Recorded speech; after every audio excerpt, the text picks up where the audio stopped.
Merci d'avoir accepté de venir cet après-midi devant la commission des lois pour aborder ensemble le texte, plus exactement la loi ratifiant l'ordonnance créant le Code de justice pénale des mineurs. Je ne vais pas refaire l'historique, mais rappeler tout de même qu'au moment où le Sénat a eu à connaître de la loi sur la réforme de la justice, nous avions évoqué avec votre prédécesseur la possibilité d'évoquer, justement, de traiter la question du Code de justice pénale des mineurs. Il nous avait été répondu que non, qu'il y aura un texte spécifique et qu'on le verrait à un autre moment. C'est à la fin du débat parlementaire qu'on nous a demandé finalement d'habiliter le gouvernement à légiférer par voie d'ordonnance. Vous n'y êtes pour rien, monsieur le ministre, il n'y a aucun doute, ce n'est pas ce que je veux dire. Vous n'y êtes pour rien, nous le savons tous ici, dans cet hémicycle. Simplement, nous avions été quand même, on va dire, pas contents de cette façon de faire. On peut tout comprendre, mais là, on a été pas très heureux du tout. Bien, nous revoilà avec maintenant l'ordonnance qui arrive. Je ne refais pas la discussion que nous avons eue au téléphone la semaine dernière, tous les deux, à la suite de... Et oui, Madame de la Gontrie, il m'arrive parfois de parler à des membres du gouvernement.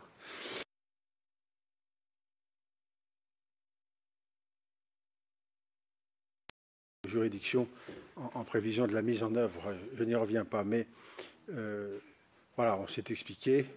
Je souhaite quand même, enfin nous souhaitons, c'est pas moi à titre particulier, mais l'institution et le Sénat en particulier, la commission des lois spécifiquement, était un peu chagriné. Voilà, je m'en arrête là.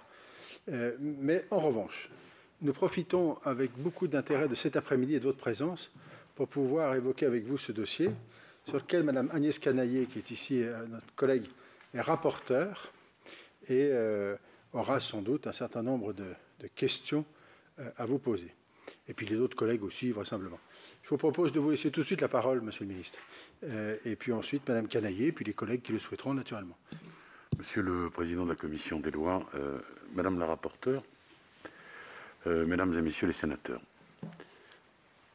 c'est un honneur pour moi de présenter devant la Commission des lois du Sénat le projet de loi de rectification de l'ordonnance du 11 septembre 2019 portant partie législative du Code de la justice pénale des mineurs. Vous l'avez rappelé, et merci Monsieur le Président, je ne suis en rien responsable de la façon dont ce texte arrive ici devant le Sénat, et je ne veux pas, ce ne serait pas juste, vous l'avez concédé, être le réceptacle de votre courroux sur cette question. Bon, cette réforme, on va le dire, elle est attendue de très longue date, 2007-2008. Je suis fier d'en débattre avec vous. C'est un texte qui a été largement concerté par tous les acteurs de la justice des mineurs. Il a été enrichi en première lecture à l'Assemblée nationale. C'est une concertation de plus de 10 ans, 4 gardes des Sceaux, et presque autant de majorités qui ont préparé ce travail de codification et de clarification. Les réformes successives se sont empilées, sans cohérence, au gré des alternances politiques, transformant l'ordonnance de 1945 en un texte dont tous les professionnels s'accordent à dire qu'il est devenu illisible. Cette réforme longuement mûrie et équilibrée vient maintenant devant vous et elle parvient à répondre aux attentes des Français. Améliorer la procédure pénale applicable aux mineurs délinquants en renforçant les principes fondamentaux de l'ordonnance de 1945, c'est la primauté de l'éducatif, l'atténuation de la peine, la spécialisation des acteurs. Bon, je vais commencer par corriger rapidement un certain nombre de choses entendues ça et là. Et en particulier au sujet d'un mépris ou d'une condescendance, je ne sais pas quel mot utiliser, qu'aurait eu le ministère de la Justice, ou moi-même d'ailleurs, pour la Chambre haute. Nous sommes expliqués, Monsieur le Président,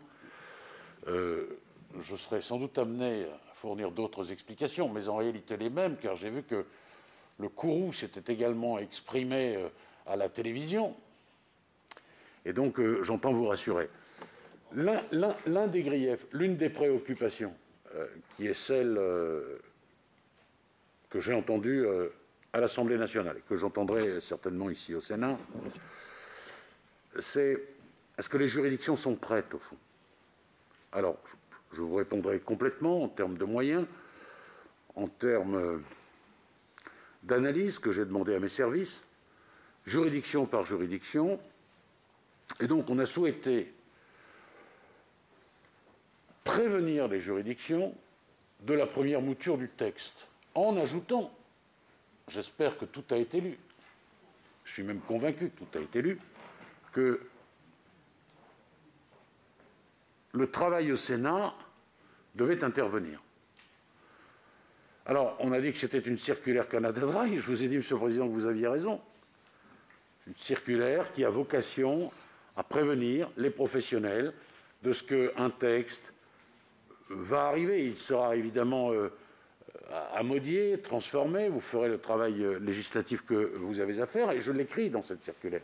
Je dis que ce n'est pas terminé et que ce n'est pas sur la base de ce texte-là que les juridictions vont travailler. Mais j'ai quand même la secrète espérance que les grands équilibres ne seront pas modifiés. Je l'écris en toutes lettres. Donc, ça n'était pas pour moi une volonté de ne pas regarder le Sénat comme il doit l'être. Je respecte évidemment la Haute Assemblée et j'ai beaucoup de plaisir à travailler avec elle. J'espère bien sûr qu'il ne s'agit pas là d'une polémique politicienne. Nous avons eu déjà des débats. Parfois nous étions d'accord, parfois nous étions opposés. Je n'ai jamais souhaité y mettre une dose de politique politicienne. Je pense que la qualité de nos échanges s'en sont trouvés sans doute améliorés, à défaut d'être déjà de bon niveau. Et j'entends naturellement que nous poursuivions sur cette voie. Alors, cette réforme, ceci étant précisé, elle consacre une justice des mineurs plus efficace, plus lisible, plus rapide et désormais prévisible pour tous. L'intervention judiciaire éducative interviendra plus vite, c'est important parce que nous savons que nombre de mineurs ont été condamnés après être majeurs et parfois encore jeunes majeurs, mais très, très vieux mineurs, si vous me permettez cette expression. On est dans des situations qui sont invraisemblables. La mise en examen n'était enserrée par aucun délai, ce qui d'ailleurs, d'une certaine façon, a permis le stock. C'est ce mot néo-capitalistique que l'on utilise. Pardon, je ne l'ai pas inventé. Et vous avez des gamins de 16 ans qui ont été jugés quand ils en avaient 22. C'est une perte de temps pour tout le monde. Et évidemment, le message pédagogique n'a plus aucune signification. Il doit intervenir vite. C'est le ministre de la Justice qui vous le dit, mais vous le savez, il suffit d'être père de famille pour le savoir. Une sanction, ou une mesure éducative d'ailleurs, que l'on inflige ou que l'on impose à ses enfants, elle n'intervient pas 3 ans après. Bon. La rapidité de la première intervention judiciaire avec une audience de culpabilité, qui ne signifie pas la mise en place d'une justice expéditive. J'ai pu lire un certain nombre de choses de cet ordre, de cette nature. Et je le répète, les équilibres sont préservés. Le temps de l'éducatif n'est pas réduit. Il est au contraire encadré et il peut être prolongé lorsque jugé nécessaire. Et le travail éducatif s'inscrit bien dans un continuum. Donc on a une première audience de culpabilité, puis une audience qui sera consacrée à la peine, et entre les deux, des mesures éducatives. Et le regroupement de toutes les autres procédures en cours, ça a le mérite de la rapidité, et c'est extrêmement important pour la justice des mineurs. Ça prend en compte évidemment les victimes. L'éducatif est au cœur de cette réforme. Et je voudrais, en 2 secondes, et ensuite nous échangerons, je ne veux pas que ce soit un monologue imposé, je veux clarifier les étapes. D'abord, nous pouvons dire qu'il y a eu un véritable débat démocratique. Ratification par voie d'ordonnance, j'ai entendu, Monsieur le Président, ce que vous disiez, mais le débat démocratique a été totalement intégré. et vous en êtes d'ailleurs les garants, il y a près d'un demi-millier d'amendements qui ont été discutés en commission des lois à l'Assemblée nationale et autant en séance publique en décembre dernier. Une autre inquiétude vous est soumise, c'est les juridictions et services de la protection judiciaire de la jeunesse seront-ils prêts? Alors, la réponse, elle est clairement oui. Mais d'abord, je tiens à vous dire que toutes les réformes ont souvent été, pour ne pas dire toujours, mal perçues et mal reçues. J'ai le souvenir de la loi du 15 juin 2000, dite loi Guigou, qui aujourd'hui ne serait plus discutée par personne, qui faisait l'objet de manifestations devant la chancellerie, place Vendôme, et je me souviens d'un certain nombre d'acteurs judiciaires qui jetaient les codes, les jetaient par terre. J'étais avocat, j'avais persiflé à l'époque qu'on ferait mieux de les lire que de les jeter. Il n'y a pas de réformes qui ont été accueillies les bras ouverts. C'est toujours compliqué, une réforme. Ça, c'est sur ce qui s'est passé depuis toujours. Historiquement, je ne pense pas avoir tort. Maintenant, de façon plus précise, il y a des moyens et des renforts de moyens.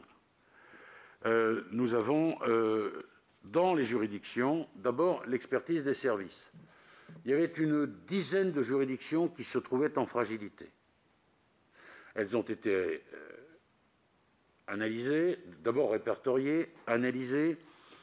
Dans les juridictions, nous avons envoyé 72 magistrats qui ont été affectés au 1er septembre 2020, 100 greffiers qui ont permis un renfort immédiat en anticipant évidemment les sorties d'école de greffe. Je voudrais vous donner un exemple, la localisation de 4 emplois de greffe depuis 2018 à Bobigny, répondant ainsi aux demandes exprimées par les chefs de juridiction. Au sein de la PJJ, la réforme a également été anticipée depuis 2018, avec 252 emplois nouveaux créés jusqu'en 2022. En complément, 86 éducateurs viennent d'être recrutés dans le cadre des budgets qui ont été alloués à la justice de proximité. Un appui inédit, naturellement légitime, et grâce à cette mission que j'évoquais tout à l'heure de l'Inspection générale de la justice, nous avons pu apporter aux juridictions et aux services territoriaux de la PJJ une assistance méthodologique directe à la mise en place de la réforme. Donc j'affirme que les juridictions sont prêtes à recevoir et à appliquer cette réforme. Nous avons d'ailleurs sur le terrain numérique anticipé sa mise en œuvre, de façon bien sûr à ce que les dispositions nouvelles soient plus rapidement intégrées. J'entends maintenant, si vous le voulez bien, que nous échangions sur ces questions. Il y a un certain nombre de problèmes qui ont notamment été évoqués à l'Assemblée nationale, qui seront peut-être évoqués ici devant le Sénat. Je ne veux pas monopoliser la parole.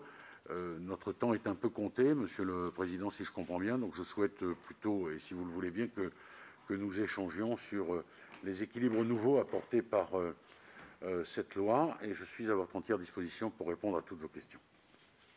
Merci, Monsieur le Ministre. Oui, nous avons le temps devant nous. Il n'y a pas trop de difficultés particulières. Madame Agnès Canayer. Merci, Monsieur le Président, Monsieur le Ministre. Alors effectivement, nous ne contestons pas la nécessité de la mise en œuvre de cette réforme qui est attendue, étant donné que l'ordonnance de 1945 a été réformée plus de 40 fois et que l'on voit bien aujourd'hui un certain nombre de décalages et une nécessité de rendre, comme vous l'avez annoncé, une justice plus adaptée à l'évolution et aux besoins des mineurs. Néanmoins, un certain nombre de questions se posent à nous et la première, vous avez commencé à l'aborder, c'est avant tout celle des délais d'entrée en vigueur de cette réforme qui nous paraissent, dans le temps que nous connaissons, dans le contexte que nous vivons actuellement, notamment, et celui des juridictions qui supportent cette crise, comme nous tous, cette crise sanitaire et ses effets, qui a supporté une grève des avocats, qui a quand même ralenti aussi un certain nombre de procédures et augmenté un certain nombre de stocks. Le mot étant effectivement pas très beau, mais représentant le nombre de dossiers. Et quand on se rend dans les tribunaux, on voit effectivement ces stocks de dossiers papier qui s'empilent et ça a une vraie réalité. Et donc, nous voyons aujourd'hui quand même que cette mise en œuvre à délai très rapproché, puisque 31 mars sera un mois au mieux après la fin du processus législatif. Alors on a bien compris que vous l'aviez anticipé, ce qui en soi est compréhensible. Néanmoins, on voit bien que ça risque d'être quand même très compliqué. Alors, on peut considérer que la technique du sparadrap, c'est efficace. D'un coup, ça fait mal et au moins, comme ça, on rentre directement dans le vif du sujet. Néanmoins, là, il nous semble quand même que certain nombre de juridictions ne sont pas prêtes pour pouvoir assimiler cette réforme, quand bien même des moyens supplémentaires ont été mis en œuvre. On a eu ces débats au moment du projet de loi de finances.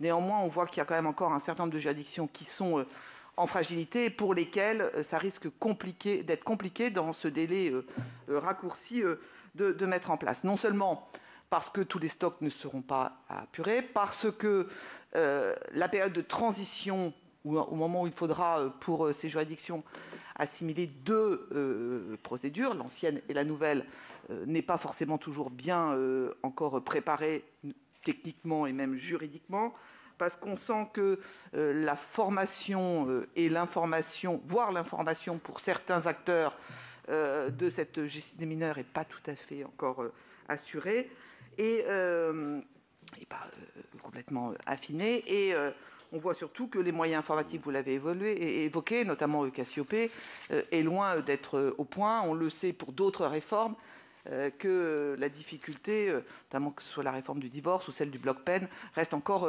compliquée à mettre en place, faute de moyens informatiques. Donc ma question va être simple, c'est comment entendez-vous tenir ce délai ? Quels moyens ? Alors j'ai compris des moyens humains, mais ça ne va pas suffire, parce qu'il ne suffit pas d'avoir des personnels en nombre, il faut aussi des personnels et des magistrats, des greffiers et des acteurs de la PJJ qui soient optimum et capable d'avoir assimilé la réforme, qui est quand même une réforme d'ampleur. On ne parle pas d'une petite réforme de procédure, on parle de la réforme globale de l'ensemble du code pénal des mineurs, avec, vous l'avez dit, une procédure innovante, avec cette procédure de la césure, enfin, qui change totalement les pratiques de cette justice pénale des mineurs. Et donc nous sommes extrêmement inquiets aujourd'hui sur une mise en œuvre à délai rapproché, qui pour nous va fragiliser les fondations d'une réforme qui est importante et qui est essentielle. Et qu'on a manifestement, et a fortiori dans le contexte dans lequel nous vivons, besoin, et les juridictions ont besoin d'un délai supplémentaire, sans remettre en cause la réforme, mais vraiment pour renforcer sa mise en œuvre. Ça, c'est une première question. Deuxième question, on voit que c'est une réforme d'une partie simplement de la justice des mineurs, celle de la partie pénale. Or, le mineur, avec un principe fondamental qui est celui de l'éducatif qui doit primer sur le répressif, mais dès lors que l'on aborde l'éducatif, on doit prendre l'enfant dans toutes ses composantes, et on sait qu'il y a de forts rapprochements dans les dossiers entre les problématiques de l'enfance délinquante et de celle de l'enfance en danger. Et donc, quels moyens entendez-vous mettre ? Comment entendez-vous mieux articuler ces deux parties indissociables de la justice des mineurs, la partie éducative et la partie pénale ? Une troisième question va concerner les mineurs non accompagnés, qui est un sujet en soi dans le sujet, et notamment avec une procédure qui leur est adaptée, celle de l'audience unique. Ma question, elle va être simple aussi. Pensez-vous vraiment que cette mesure va être adaptée à des mineurs non accompagnés qui sont pris dans des réseaux, parce qu'on voit beaucoup aussi de difficultés sur ces mineurs particuliers qui se retrouvent happés par des réseaux et qui sont difficilement à la mesure et à la disposition de la justice. Une autre question sur le recours au juge de la liberté et des détentions, qui est un sujet qui nous pose problème aussi, alors qui a été ajouté par l'Assemblée nationale pour répondre au respect des principes d'impartialité du juge, tels qu'imposés par le Conseil constitutionnel en application de la Convention européenne des droits de l'homme. Comment voyez-vous cette articulation avec la justice des mineurs, notamment le fait que le juge des mineurs n'est plus présent dans cette partie, celle de la détention et de la mise en liberté du mineur, alors qu'il doit pour nous avoir aussi une continuité éducative sur ce sujet. J'ai une autre question concernant puisque un des enjeux aussi est la spécialisation et la spécificité des juridictions. Or, vous avez maintenu dans ce code de justice pénale des mineurs la compétence du tribunal de police pour les contraventions des 4 premières classes. Ça nous paraît être un peu anachronique avec la volonté de spécialisation. Il paraîtrait opportun que ce soit le juge des enfants ou le tribunal pour enfants, enfin la justice des mineurs, qui soit compétente dans sa globalité. Puis une dernière question, là aussi, la volonté d'une justice plus rapide pour mieux répondre au développement de l'enfant et mieux prendre en compte les victimes nous paraît opportun. Cependant, les délais sont des délais indicatifs. Comment comptez-vous assurer le véritable respect de ces délais contraints dans cette procédure? Merci, Madame la rapporteure. La parole tout de suite à Monsieur Jean-Pierre Sueur, qui l'a demandé, puis ensuite Monsieur Lecomte. Merci, Monsieur le Président. Ah, Madame Verrien, vous vouliez... Ah. Ah bon, on peut alors, d'accord. Bon. Il n'y a pas de difficulté particulière. Bon, le mieux, c'est qu'il faudrait une réponse globale. Bon. Si vous voulez répondre au rapporteur en premier. Allez-y, Monsieur Sueur. Merci, Monsieur le Président. Continuons. Alors, Monsieur le garde des Sceaux, je voulais d'abord poser une question qui n'a pas trait exactement à ce texte, mais qui a trait à l'urgence. Vous savez que le Conseil constitutionnel a demandé, avec beaucoup de force, d'ailleurs, les décisions du Conseil constitutionnel s'imposent à toutes les autorités, comme vous savez, qu'il y ait un texte législatif par rapport à la possibilité donnée aux détenus de contester leurs conditions de détention pour indignité. Vous aviez pensé, vous nous l'aviez d'ailleurs indiqué, présenter ce texte à la faveur du projet de loi sur le parquet, puis vous y avez renoncé, craignant que cela ne fût considéré comme des innombrables cavaliers, bien. Mais alors, je vous demande simplement à quelle date vous comptez déposer un projet de loi, parce qu'il n'y a que 2 solutions. Ou bien il y a une proposition de loi, mais sans le concours du gouvernement, je vois mal qu'elle puisse être appliquée, adoptée avec 2 navettes avant le mois de mars. Et donc, il reste un projet de loi. Et comme on ne peut pas ne pas appliquer ce que dit le Conseil constitutionnel, je me permets aujourd'hui, 13 janvier, de vous poser la question, même si ce n'est pas le sujet de la réunion du jour, parce qu'il faudra bien trouver une solution. Alors, pour ce qui est du texte, Mme Canaillet a déjà posé beaucoup des questions que je voulais aborder, et à juste titre. Donc, le premier point, je vais aborder 3 points seulement. Le premier point, c'est en effet la date d'application. Compte tenu de ce que vous nous avez dit, je ne vais pas revenir sur le fait que le texte d'application soit préalable à l'adoption par le Sénat, etc. du texte, vous avez déjà répondu.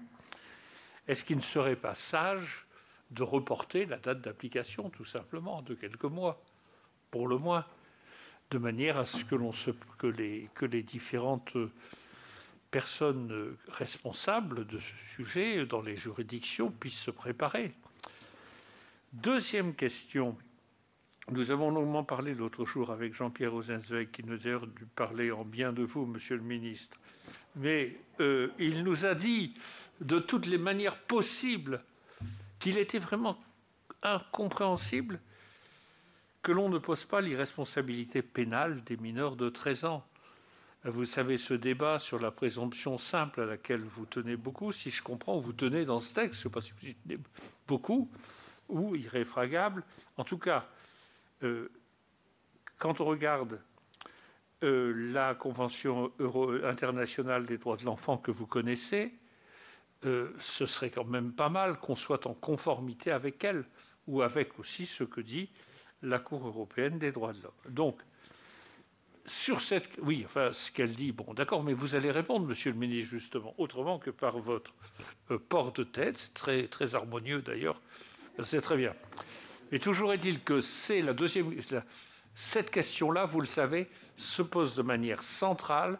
Nous avons reçu les représentants des magistrats, les représentants des avocats, des éducateurs. Cette question revient toujours. Et enfin, dernière question, pour ne pas être trop long. Ce que vous dites, enfin, bon, l'idée de la césure est une bonne idée, parce que ça permet de prendre une première décision dans des délais rapides, ce qui est nécessaire s'agissant des mineurs, de donner à l'acte éducatif toute sa place et d'avoir ensuite une autre décision. Bien. Nous ne contestons pas cela. Par contre, Monsieur le ministre, pour les réitérants, alors là, on est dans un système différent, en fait, puisque on va arriver dans quasiment la garde à vue, le défèrement au parquet, le centre éducatif fermé pour les moins de 16 ans, la détention provisoire pour les plus de 16 ans, et un tribunal qui va statuer en une seule fois. Et donc, pour ces jeunes-là, ces mineurs-là, d'une certaine façon, la philosophie générale du texte ne paraît pas s'appliquer. Donc, je voulais vous interroger là-dessus. C'est ma troisième et dernière question. Merci, M. Sueur. La parole est à M. Lecomte. Oui, merci, Monsieur le Président. Moi aussi, je voudrais, puisqu'il n'y avait pas de précision sur le sujet exact de cette audition, sortir un peu de la question de l'ordonnance concernant la justice des mineurs, mais sur la question des actes de naissance et la loi bioéthique. L'article 4 bis, tel qu'il est sorti de l'Assemblée nationale, porte une rédaction qui avait été portée par le gouvernement lors de la première lecture au Sénat, qui remet en cause l'article 47 du Code civil qui pose que les actes d'état civil étrangers font foi, sauf si, je résumerai, sont notoirement faux. Et donc, ce que la rédaction qui est proposée dans la loi remet en cause ce principe et va engendrer des complexités pour énormément de personnes qui ont eu des naissances ou des actes d'état civil enregistrés à l'étranger. Pourquoi le gouvernement l'a fait? Pour mettre un obstacle à la transcription des actes de naissance des enfants nés par GPA à l'étranger. Toutefois, sur ce sujet, la France a déjà été condamnée de nombreuses fois par le CEDH. La Cour de cassation a plusieurs fois renforcé, indiqué ses positions sur le sujet qui font jurisprudence, et le procureur de la République de Nantes a donné des instructions sur ces questions, de manière à ce que les transcriptions puissent être faites sans automaticité, avec un contrôle renforcé, mais en respectant les exigences de la CEDH d'effectivité et de célérité. On constate que ce que vous envisagez va faire obstacle à l'exigence de la célérité qui a été posée par la CEDH, et qu'un certain nombre de situations, en particulier pour les mères seules, seront totalement bloquées parce qu'elles ne pourront pas adopter leurs propres enfants. Ça pose aussi le problème de la réciprocité du respect des actes d'état civil entre des actes d'état civil français à l'étranger. Donc ma question, Monsieur le garde des Sceaux, c'est: est-ce que vous êtes à l'aise avec la rédaction de l'article 4 bis de la loi bioéthique qui est sortie de l'Assemblée nationale et qui est soumise aujourd'hui à notre Assemblée? Alors je suis désolé, peut-être vous pensiez que c'était juste sur l'autre thème que vous étiez interrogé, mais rien n'était indiqué dans la convocation. Donc, et comme nous n'aurons pas l'occasion de vous interroger sur ce sujet et sur ce point, il me semblait utile d'avoir votre avis. Oui, d'autant que le sujet bioéthique n'est pas pris dans notre commission, faut-il le dire, et que l'objectif de l'audition est effectivement bien le sujet de la loi. Madame L'Herbier. Non, Monsieur Bas, pardon, excusez-moi. Oui, Monsieur Bas. Oui, Monsieur le Président, je vous remercie. Je remercie le ministre d'avoir pris les devants et de s'être exprimé après vous, Monsieur le Président, et après la démarche que vous aviez faite sur les consignes qui ont été adressées par le garde des Sceaux aux juridictions pour la mise en œuvre de cette ordonnance sur la justice des mineurs. Monsieur le garde des Sceaux, le formalisme est nécessaire à la procédure judiciaire et il trouve de multiples points d'application qui doivent tous se traduire par les applications informatiques mises en œuvre par les greffiers et qui permettent aussi aux avocats d'ailleurs de suivre l'évolution d'un dossier.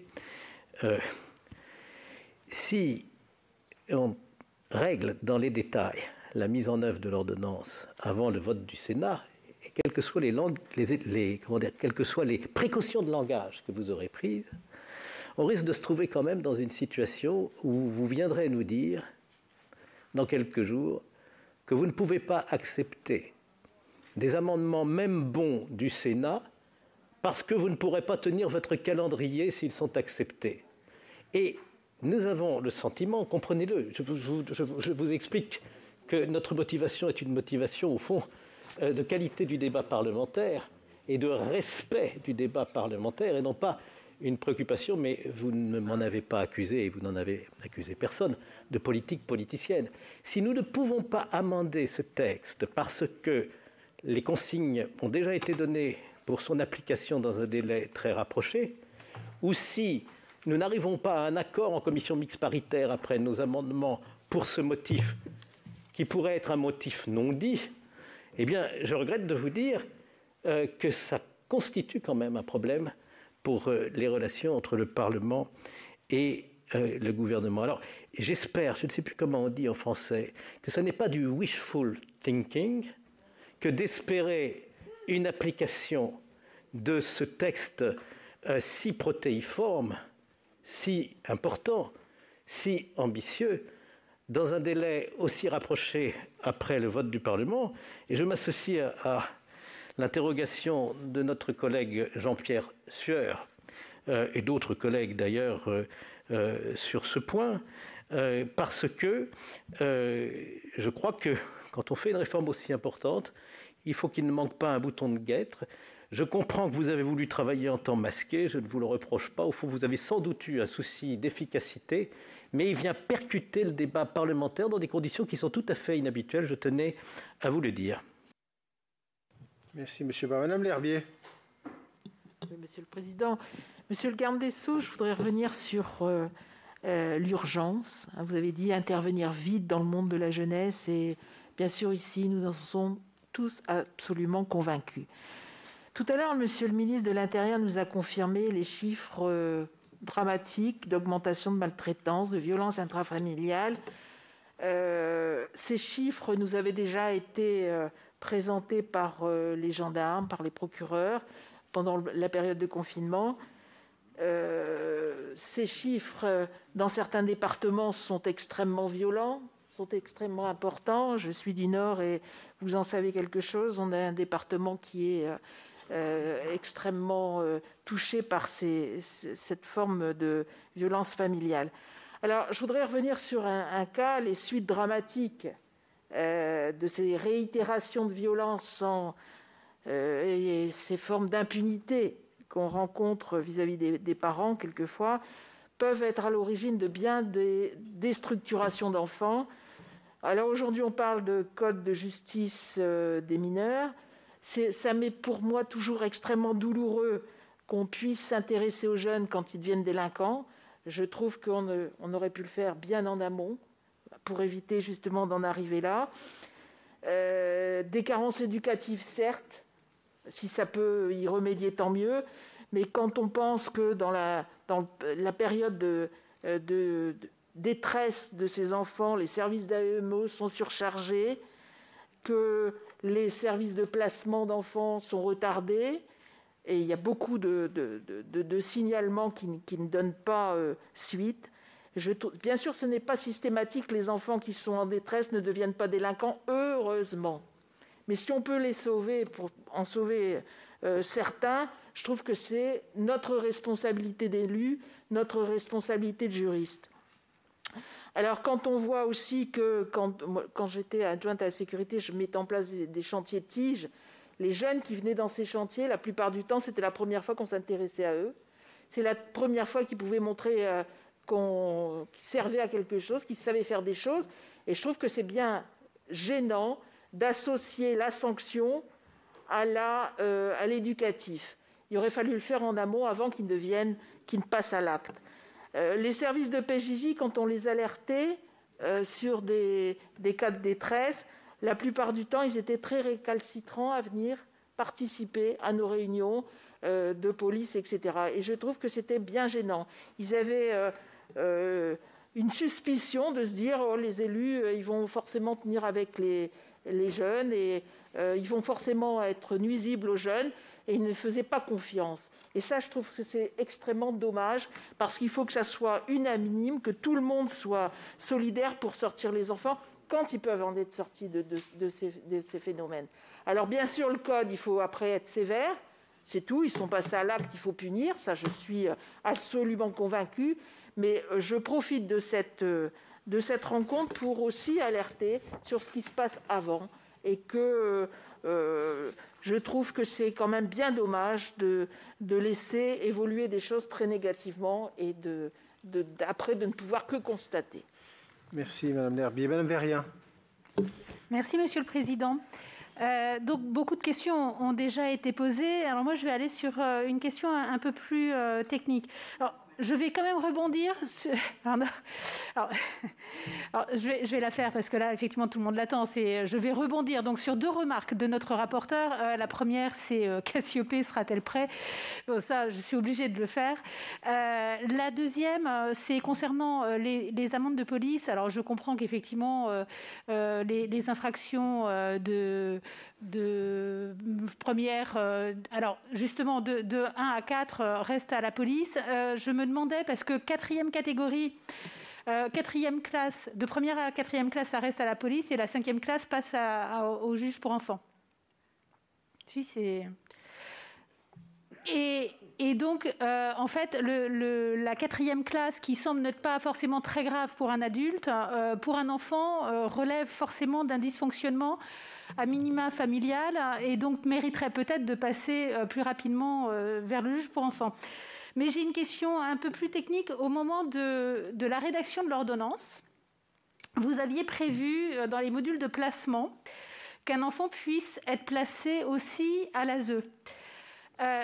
Ce que vous avez supprimé via un amendement du gouvernement à l'Assemblée nationale, en faisant en sorte qu'un enfant puisse être placé dans un cadre familial, donc ou chez une personne de confiance, mais plus à l'ASE. Alors je m'interrogeais, moi, sur les enfants qui déjà étaient placés à l'ASE, qui ont ce souci-là. Et donc ça veut dire que, parce que je comprends que des enfants nouveaux, pas encore connus et pas encore pris en charge par le conseil départemental, on n'aille pas les placer à l'ASE dans une situation de difficulté. Ça, je le comprends. Mais par contre, un enfant qui était déjà placé, qui va rencontrer une difficulté, comme n'importe quel enfant de n'importe quelle famille, celui-là ne pourra pas être remis dans une famille, comme le premier qui a déjà une famille, mais devra forcément aller à la PJJ. C'est en quelque sorte une double peine, parce qu'il n'avait pas de famille initiale. Et donc, je sais qu'on peut le placer à l'ASE, mais qu'en mode préventif, mais pas au moment de la sanction et du placement. Ça, c'est dans l'article L112-14, et c'est un amendement qui a été présenté dans l'article 3 du projet de loi que nous sommes en train de regarder. Donc voilà, ma question, c'est est-ce qu'un enfant qui était à l'ASE, forcément, s'il a une mesure de placement, cette mesure de placement sera à la PJJ et réellement ne pourra pas être éventuellement dans une autre famille de l'ASE, mais encore en cadre familial. Merci. Merci Madame Verrien. Alors Madame Kuckerman, qui est en visioconférence, elle nous entend. Oui, vous m'entendez? Vous avez la parole. Vous avez la parole. Oui, Monsieur le garde des Sceaux, peut-être donc tout d'abord m'associer bien évidemment à la remarque qui a été déjà faite par mes collègues précédemment sur en tout cas l'interrogation que nous pouvons avoir sur le respect finalement du travail du Parlement et du bicamérisme et de l'examen pourtant d'un texte déjà en procédure d'urgence, donc un examen raccourci sur un texte pourtant si important, mais par une lecture en tout cas à minima dans les deux chambres qui feront bien évidemment à l'issue la loi et pas avant.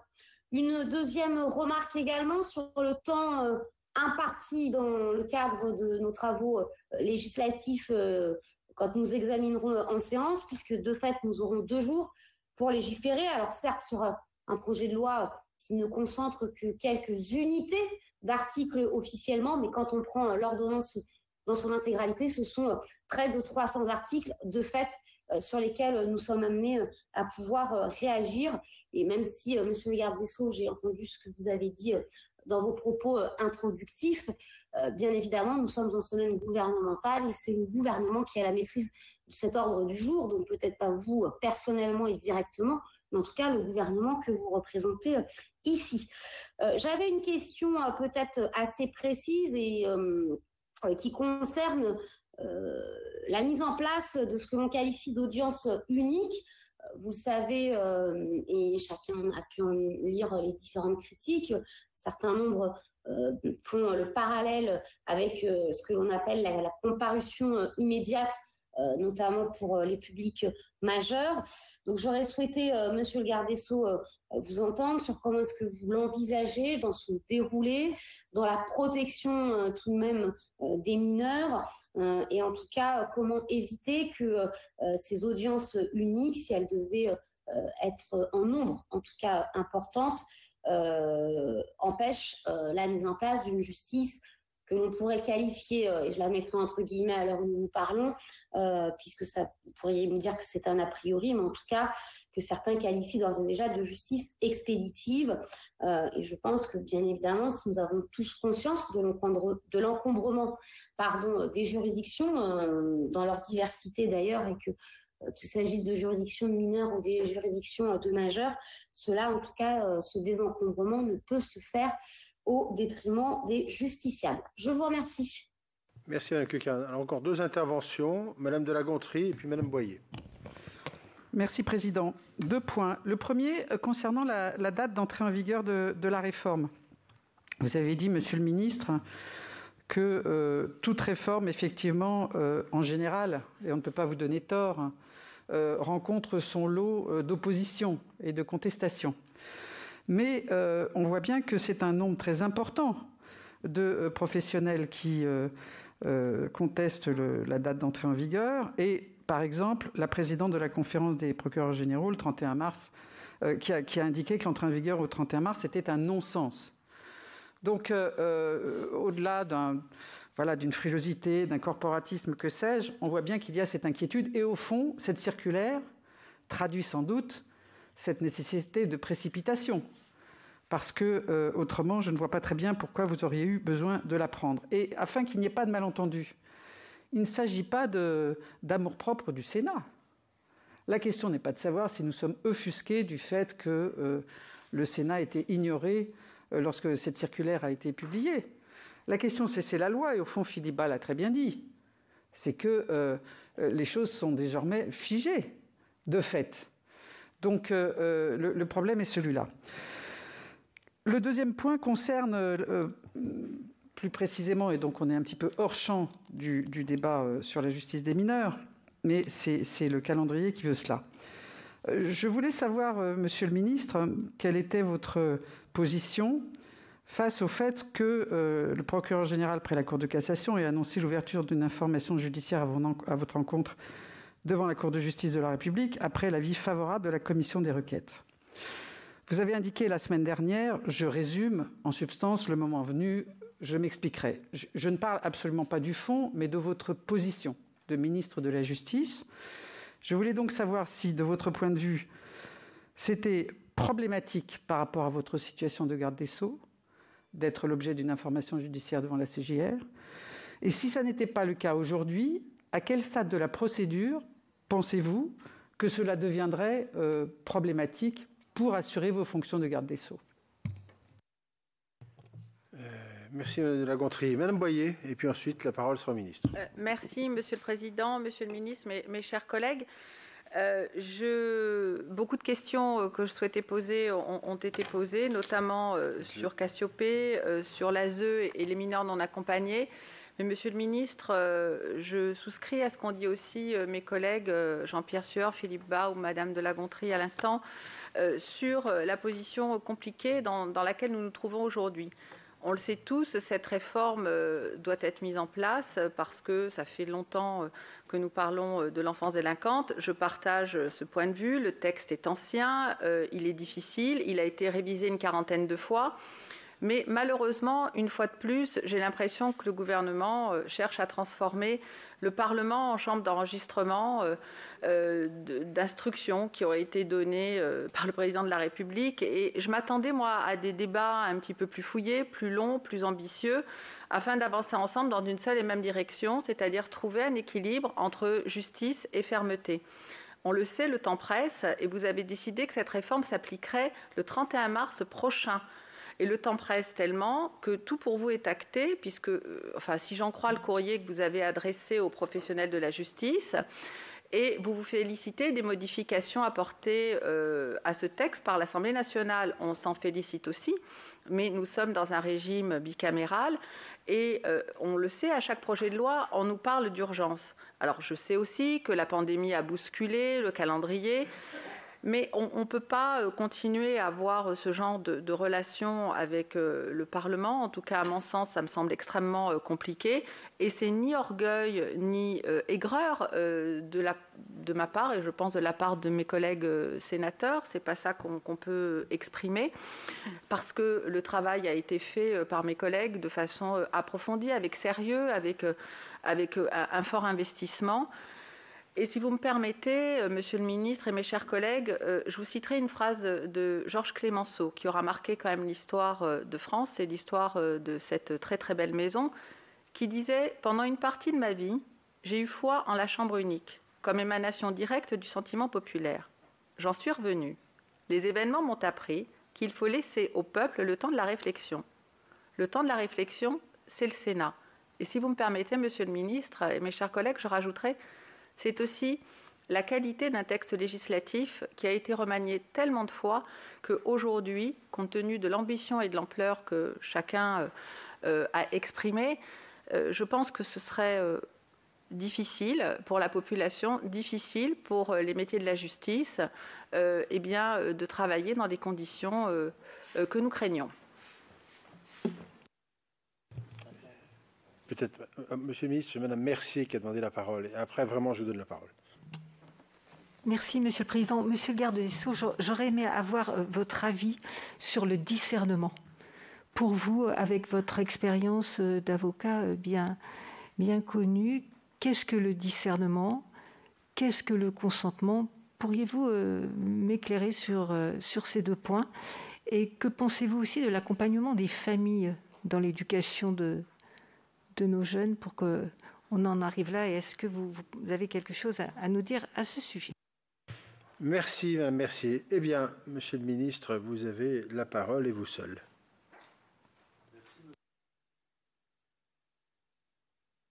Merci, Monsieur le Président. Dérogeant peut-être à l'ordre des questions qui m'ont été posées, je vais d'abord répondre à l'aimable interpellation de Madame la sénatrice de la Gontrie. Mon crime, Madame la sénatrice, est d'avoir exercé mes fonctions exactement comme l'auraient fait tous mes prédécesseurs dans des circonstances analogues. J'ai suivi en effet les recommandations de mon administration. J'ai suivi, Madame, les recommandations de mon administration. Vous ne pouvez pas dire que c'est faux, vous n'en savez rien. Et je le démontrerai, Madame. Je voudrais vous répondre sans être interrompu. J'ai suivi les recommandations de mon administration, Madame, je le démontrerai. Composé de magistrats, et j'ai saisi pour une simple enquête, rien de plus, rien de moins, une autorité indépendante, elle aussi composée de magistrats, pour faire la lumière sur d'éventuelles fautes déontologiques pouvant avoir été commises par des magistrats, qui pour certains d'entre eux n'ont pas déféré aux convocations qui leur avaient été adressées. Alors, puisque vous vous préoccupez de mon sort à venir, je voudrais vous dire très calmement, très aimablement et très respectueusement que si l'objectif de tout cela, comme c'est d'ores et déjà exprimé par certains, c'est de m'interdire de travailler, alors ceux-là en seront pour leurs frais. Et d'ailleurs, je travaille aujourd'hui avec vous sur le Code de justice pénale des mineurs. Voilà, Madame la sénatrice, ma réponse. Elle sera ultérieurement sans doute plus complète, très complète. Je n'ai rien à craindre et je suis totalement serein. Alors maintenant, Monsieur le Président, si vous m'y autorisez, je vais répondre aux questions qui m'ont été posées sur le Code de justice pénale des mineurs. D'abord, Madame la rapporteure, vous suggérez un report de la date d'entrée en vigueur. Mais d'une façon paradoxale, si vous me le permettez, vous dites l'un des problèmes, c'est la superposition des dossiers anciennes procédures avec les dossiers nouvelles procédures. Je voudrais vous faire remarquer que si nous retardons la mise en œuvre de cette loi nouvelle, alors il y aura davantage cette superposition que vous dénoncez à juste titre, car il y aura davantage encore d'anciens dossiers et il y aura les dossiers nouveaux. Je veux également dire sur ces questions, je veux y revenir une fois pour toutes, que dans cette circulaire, qui ne fige en rien personne, je ne crois pas, monsieur le questeur, que vous soyez timide. 400 amendements ont été déposés à l'Assemblée nationale et vous ne vous interdirez pas, je ne le crois pas une seule seconde, pas un seul instant, de déposer les amendements que vous jugerez utiles. Bon. Mais dans cette circulaire Canada Dry, c'est pas de l'alcool, mais ça y ressemble quand même un peu. Monsieur le Président, on a quand même joint un guide extrêmement important pour les magistrats, qui est le guide IGJ d'entrée de la réforme. Un tableau de simulation des orientations pénales qui règle la question du stock, pardon encore pour ce mot, et un tableau de simulation du besoin d'audience. Et pardon de vous dire que là encore, mais dans un domaine un peu différent de celui sur lequel j'ai été interpellé par Madame de La Gontrie, je fais confiance en l'analyse de mes services. L'IGJ, elle est faite de magistrats indépendants. Ils ont expertisé, ils ont analysé, et ils nous ont dit, je vous l'ai dit tout à l'heure, je suis tout à fait transparent avec vous, une dizaine de juridictions fragilisées, mais le problème est réglé. Alors ensuite, on entend bien les uns et les autres qu'il y ait quelques réticences, qu'on a du mal à envisager une autre procédure. Moi, quand j'étais avocat, qu'une nouvelle procédure arrivait, il fallait d'abord que je la lise, ça me contraignait un peu, et parfois je disais, il y a une inflation. Mais ici, la réalité, c'est que cette loi, elle est attendue depuis 2007. Le nombre de commissions, on aura l'occasion de rappeler tout cela. Bon, nous aurons des débats très complets. Je veux également rassurer monsieur le questeur, c'est 3 jours de débat prévus, donc vous aurez toute latitude pour m'interroger avec la minutie, vous savez, le pragmatisme, la minutie du chirurgien, le pragmatisme de la sécurité sociale. Je vous connais, rien ne vous échappera. Nous aurons 3 jours de débat là-dessus. Donc vous êtes rassurés, vous faites celui qui ne va pas oser, mais vous oserez tout, naturellement. Et pardon, monsieur le questeur, vous oserez tout ce que vous estimez utile à l'amélioration de ce texte. Et je vous entendrai d'ailleurs. Je veux vous dire que dans les 400 amendements qui ont été déposés, il y a un certain nombre d'amendements que nous avons retenus, que j'ai retenus. Le JLD, moi, je n'avais pas une position très arrêtée. Et de la discussion avec les parlementaires, il faut qu'il en sorte forcément quelque chose. J'en ai retiré une position qui était inverse. Donc là-dessus, je tiens à vous rassurer, mais je sais au fond de vous que vous l'êtes déjà. Nous aurons ce débat. Et enfin, pour répondre complètement à ces questions, mais votre question a été envisagée par d'autres, notamment par monsieur le sénateur Sueur, il y a aussi ce que nous avons amené dans les juridictions. Je vous l'ai dit tout à l'heure, 72 magistrats ont été affectés 1er septembre 2020, 100 greffiers, 252 emplois nouveaux créés en 2022, 86 éducateurs qui viennent d'être recrutés. Donc nous avons fait cela à la suite de l'analyse conduite par les services de la chancellerie, qui n'ont strictement aucun intérêt, voyez-vous, à nous dire que les juridictions sont prêtes si elles ne le sont pas, parce que ce serait d'une certaine façon une catastrophe que d'envisager un texte qui est un beau texte, moi j'en suis absolument convaincu, inapplicable.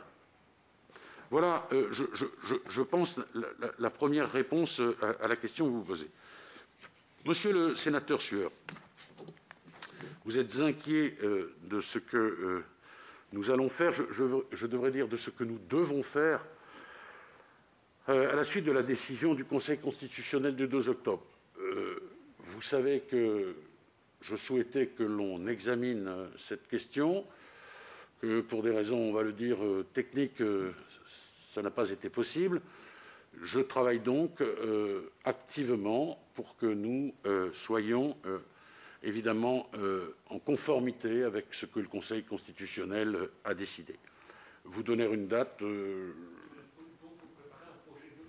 Alors, on essaie de trouver le vecteur législatif pour introduire ce recours effectif dans notre droit. On y travaille. Je n'ai pas encore de réponse. Non, je n'ai pas. Répondre, s'il vous plaît, monsieur le garde des Sceaux. Je n'ai pas encore. Je vous en prie, pour la clarté des débats. Mais comment vous le dire simplement, les adverbes sont utiles. Il convient urgemment, il faut répondre à ça. Et je vous en dirai davantage. Je vous reçois bientôt d'ailleurs. Demain. Pour évoquer une autre question. J'espère vous donner la réponse. Oui, oui. Oui, il suffit de demander. Oui. Il suffit de demander. Sur l'irresponsabilité, oui. Les magistrats devront systématiquement motiver le discernement des mineurs de moins de 13 ans pour engager des poursuites. J'ai dodeliné tout à l'heure. Vous m'en avez fait le reproche. Enfin, le reproche. Non, on a le droit. Mais merci, monsieur le sénateur. À l'époque, c'est une liberté fondamentale, mais enfin, tout de même, j'ai dodeliné. C'était ma façon d'exprimer votre scepticisme quand vous disiez que c'est parfaitement tranché en droit international. Non, c'est un vrai débat. Toutes les législations ne sont pas les mêmes. 13 ans, on peut discuter de cela. Ensuite, le caractère réfragable ou irréfragable. Oui, il y a une cohérence et il y a une logique. On s'expliquera là-dessus, mais vous la connaissez déjà. Au fond, le discernement, c'est l'analyse du juge. Et moi, je ne crains pas non plus, si vous voulez, la décision du juge, qui est une décision sous l'égide de cette philosophie de l'ordonnance de 1945. C'est fait pour les enfants, pas contre les enfants. Et le débat que nous avons eu, notamment avec certains, c'était de dire qu'il n'y avait plus d'enfants quand le crime était grave, comme si c'est à l'aune de la gravité d'un crime que l'on mesurait le discernement. Tout ça, vous le savez, c'est bien plus subtil que ça. Il faut fixer un âge. Évidemment, il y a ceux qui vous diront « mais 13, c'est pas bien, il fallait 14 », d'autres vous diront 12. Bon, ça fera partie naturellement du débat parlementaire, mais en réalité, il faut laisser au juge le soin d'analyser le discernement. Et ça répond, pardonnez-moi, Madame la sénatrice, un peu à votre question. Vous me demandiez de mon expérience d'avocat. J'ai été assez souvent au début devant le tribunal pour enfants, quand j'étais jeune avocat. Bon, j'ai vu des gamins très jeunes, très mûrs, et puis j'ai vu des gamins bien plus âgés, sans aucune maturité et sans aucun discernement. Et c'est la raison pour laquelle il faut laisser, me semble-t-il, au juge, qui est un professionnel de l'enfance, le soin de fixer les choses. Il faut lui laisser, me semble-t-il, beaucoup de flexibilité. Monsieur le sénateur Lecomte, alors, sur l'audience unique, elle est réversible, l'audience unique. Voilà ce que je peux vous dire. D'abord, elle est exceptionnelle, elle est enserrée dans des conditions qui sont très strictes, et elle est réversible. C'est-à-dire qu'à tout moment, on peut revenir à cette procédure classique. Et d'ailleurs, vous faites bien de m'interpeller, j'allais oublier de vous répondre, et vous avez bien fait de m'interpeller sur cette question, parce que c'est une des contestations que l'on a entendues, qui a été reprise. Certains ont poussé des cris d'orfraie en disant que c'était beaucoup plus répressif. C'est une procédure, l'audience unique, tout à fait exceptionnelle. Nous en débattrons, il y a de vraies conditions. Et le juge a toujours la main là-dessus. Il peut toujours, si j'ose dire, revenir en arrière, considérer que ce choix de l'audience unique n'est pas le bon choix, et c'est une véritable garantie pour l'enfant. Monsieur le sénateur Jean-Yves Lecomte, j'adore échanger avec vous. Mais là, vous me posez une question, pardonnez-moi, à laquelle je ne peux pas répondre. J'y répondrai ultérieurement, sans aucun doute. Je n'ai pas la prétention d'être omniscient, je le regrette infiniment au quotidien. Bioéthique, ça n'était pas le sujet, si j'ose dire, l'ordre du jour. Pardon, je ne veux pas fuir la question. Vous me la reposerez le moment venu et j'essaierai d'y répondre. Si, bien sûr. Et puis, bien sûr. Oui. Bien, monsieur le questeur, je vous ai déjà amplement répondu, et je veux une fois encore vous rassurer sur votre pleine et entière capacité à amender ce texte. Non. Et considérer, au fond, que les choses seraient figées, parce que j'aurais adressé une circulaire Canada Dry aux magistrats et que ça vous interdirait, au fond, de bouger le texte, C'est assez spécieux comme argument, pardon de vous le dire ainsi, avec cette liberté. C'est curieux. Bon. Ce que l'on a envoyé, c'est, au fond, les grandes lignes, les très grandes lignes, puisque l'une des raisons de discussion, c'est en réalité, nous dit-on, l'impréparation, en dépit du fait que j'ai rassuré les uns et les autres, enfin je l'espère, sur les moyens que nous y avons mis, sur l'expertise des services, sur la volonté pour les services, évidemment, d'aller vers une loi qui est applicable, sinon tout cela n'aurait strictement aucun sens. Ni moi, ni vous, ni les magistrats n'ont le goût de l'effort inutile. Madame la sénatrice Lherbier, je vais essayer de vous répondre. Je suis tout à fait d'accord avec ce que vous dites. Évidemment que si on pouvait détecter plus vite, avant, si on pouvait empêcher, oui. Mais pour autant qu'il me soit permis de vous dire qu'il y a des textes relatifs, bien sûr, à la protection de l'enfance. 2007, 2016, je vous les rappelle pour mémoire, ils ne sont pas abrogés par la loi que nous examinerons. Ils sont toujours là, bien sûr. Et donc ces textes-là ont vocation à s'appliquer. Ce qui rejoint d'ailleurs une autre question qui m'a été posée tout à l'heure sur le parcours pénal au fond et l'analyse, Madame la sénatrice Vérien, que vous faites de l'article 112-14. En réalité, ceux qui sont déjà placés à l'ASE, la combinaison des dispositions civiles et pénales ont vocation, évidemment, à se poursuivre. Ça n'est pas exclusif, c'est possiblement cumulatif. Donc je tiens à vous rassurer pleinement, et d'ailleurs, heureusement, parce que sinon, ça n'aurait pas de sens d'affirmer que cette loi privilégie l'éducatif, et au fond, nous verrions l'éducatif balayé et la protection balayée au profit, si j'ose dire, de la répression. Ça n'aurait évidemment pas de sens. Sur le tribunal de police, 5e classe devant le juge des enfants, les autres restent devant le tribunal de police. Nous avons eu des tas d'amendements présentés par la France Insoumise qui souhaitaient absolument que ce contentieux du tribunal de police bascule vers le juge des enfants, dont on nous dit déjà qu'il serait surchargé. Bon, alors nous avons essayé d'expliquer à la représentation nationale, l'Assemblée, nous avons été, me semble-t-il, entendus. Il ne fallait pas modifier les choses. Il y a un certain nombre de précautions qui sont prises, notamment en matière de droit de la défense, puisque, nous verrons tout cela, et au fond, il était important de préserver ces équilibres. J'ai également été interrogé par Madame Cécile Cukierman, Madame la sénatrice, pardon pour cette coupable hésitation. Qu'est-ce que la procédure de saisine du TPE aux fins d'audience unique? Alors, c'est une procédure, j'ai déjà dit à monsieur le sénateur Sueur, dérogatoire à la procédure de mise à l'épreuve éducative décidée par le parquet. Seule hypothèse qui permet le placement en détention provisoire dès le déferment, hors ouverture d'information. Le mineur est jugé dans un délai de 10 jours à 3 mois sur la culpabilité et la sanction. Et le TPE peut prononcer toute mesure éducative ou peine. Le TPE peut d'ailleurs assortir une peine ferme d'emprisonnement d'un mandat de dépôt sans condition de quantum ou de récidive. Et nous verrons les conditions pour recourir à cette procédure exceptionnelle. Et je redis ce que j'ai dit tout à l'heure à monsieur le sénateur Sueur, il y a toujours la possibilité de revenir en arrière vers la procédure qui sera la procédure classique, si vous me permettez ce mot. Madame la sénatrice Boyer, j'entends ce que vous me dites, j'entends résonner les mots de Clémenceau. 3 jours de débat en séance publique le 26 janvier prochain. L'urgence, c'est aussi l'urgence du justiciable. La justice des mineurs aujourd'hui n'est plus adaptée. Et je dis qu'une justice qui intervient trop, ça revient, pardon, à... c'est cohérent avec ce que nous avons appelé la justice de proximité, que j'aurai l'occasion de décliner et de redécliner. Il n'est pas cohérent qu'un gamin soit jugé trop tardivement. Ça n'a aucun sens. Donc ça aussi, c'est l'urgence. L'amélioration de la procédure pénale applicable aux plus fragiles, aux mineurs, et beaucoup de professionnels, nous aurons l'occasion de redire cela.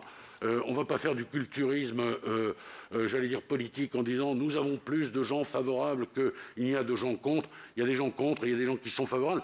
Chez les professionnels, il y a une très très grande consultation. Les juges des enfants ont été consultés. Enfin, nous reverrons tout ça. J'aurai l'honneur d'expliquer tout ça. C'est une réalité. Mais les professionnels, dans leur ensemble, réclament cette réforme, même s'il y a un certain nombre de points névralgiques dont je redis qu'ils ont été pris en considération par les services. Voilà, Monsieur le Président, ce que trop longuement je voulais vous dire. MNA. Alors, MNA, sujet très important. MNA sont des mineurs.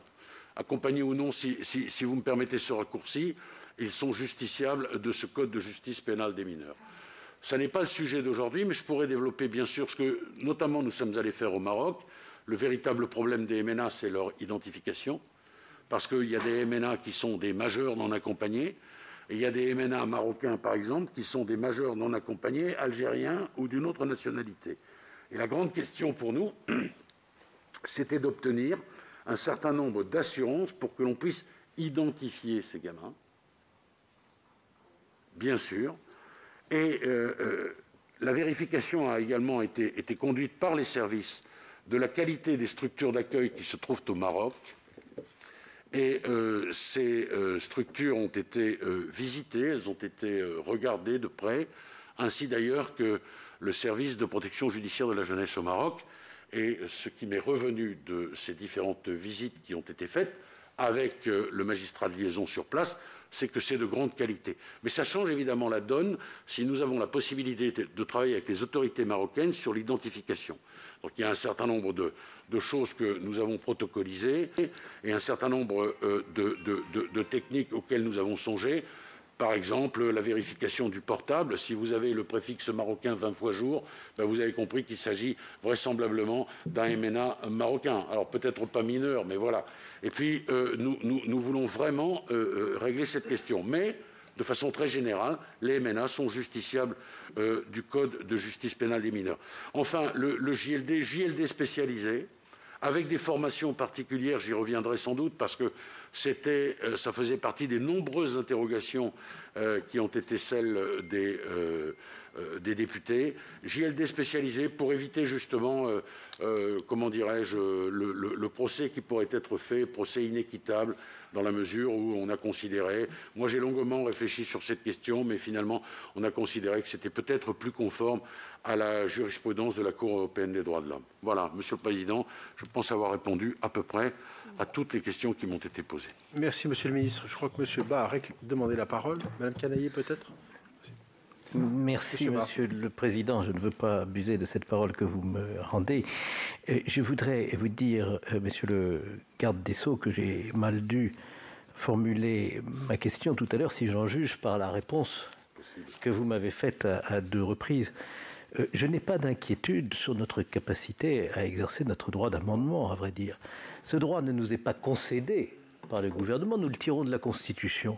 Et nous n'avons aucune espèce d'inhibition face à son exercice, cela va de soi, même si vous avez bien voulu nous rassurer sur cette latitude que nous ne manquerons pas d'exercer. Notre préoccupation, c'est plutôt comment faire en sorte que le jeu normal du processus législatif puisse aboutir, et nous l'espérons, à un accord en commission mixte paritaire qui prenne en compte le travail du Sénat. Si le débat est à l'avance fermé par le fait que la chancellerie a déjà décidé ce que serait le dispositif final. J'entends ce que vous nous dites et je l'interprète comme un propos destiné à nous rassurer. Je crois que vous êtes attachés comme nous à un débat de bonne foi et j'en accepte tout à fait l'augure. Je note l'ouverture que vous faites par avance à nos amendements et la preuve par 9 viendra dans le débat parlementaire et dans les travaux de la commission mixte paritaire.